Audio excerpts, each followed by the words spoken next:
Thomas and Percy enjoy working in the docks. They like the sea air and the sound of the gulls. But one day the friends were feeling hot and bothered. A crane was causing trouble. His name is Cranky, and this was his first day at the docks. "You're useless little bugs," he called from above. "If you put these trucks on the inside lines, then I wouldn't have so far to travel." "Rubbish," said Thomas. "We always arrange our trucks like this, and no crane has ever complained before." "Well, I'm complaining now." And Cranky banged his load down on the quayside. Later, the two engines met Gordon and James and told them about Cranky. "Cranes are airy-fairy things. They need a lot of attention, like me, in fact," said Gordon. "You should see the situation from Cranky's point of view," huffed James. "He's high up in the air, coping with wind, rain and baking sun. Then he looks down and sees you two little engines being annoying. No wonder he called you bugs." When Cranky heard that the big engines agreed with him, he grew bossier still. Come on, push those trucks closer to me." But Percy was too upset to concentrate and pushed the trucks too far. Poor Percy.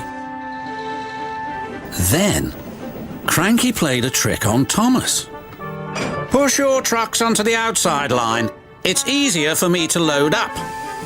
So Thomas did.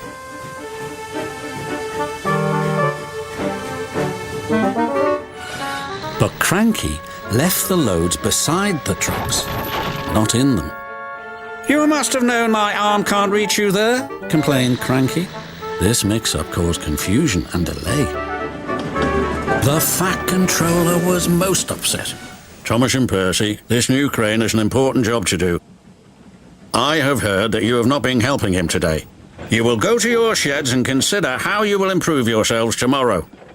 Now, Thomas and Percy were upset too.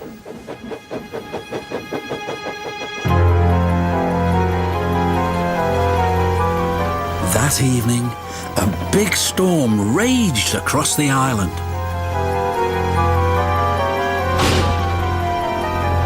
Cranky and the big engines were trapped at the docks. "We're sure to be safe in this shed," said Duck. But he was wrong. The engines had no idea that they were about to be put in great danger by an old tramp steamer. It was out of control and running aground straight into the sheds.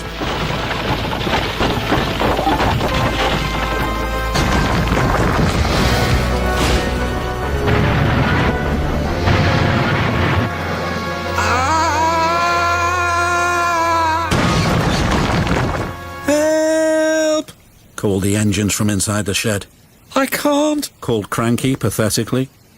When the storm was over, the Fat Controller rushed to the scene of destruction. "Thomas and Percy will help you," he called to Cranky, "and then you can help the engines."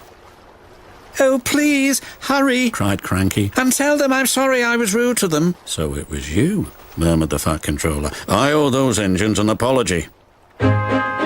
Thomas and Percy soon came to the rescue. And it wasn't too long before Cranky was upright again and clearing the wreckage. At last, all the engines were free. "Oh, thank you," said Gordon. "What would I have done without you?" "Well, I had to be rescued before I could help you. But I never thought it would be by a couple of Cranky was about to say bugs, but he quickly corrected himself.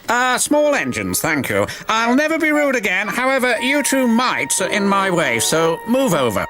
"Pah," said Percy. "He's back to bugging us." "Don't move. You're still attached to Cranky." But it was too late. Cranky still looks down on the two little engines.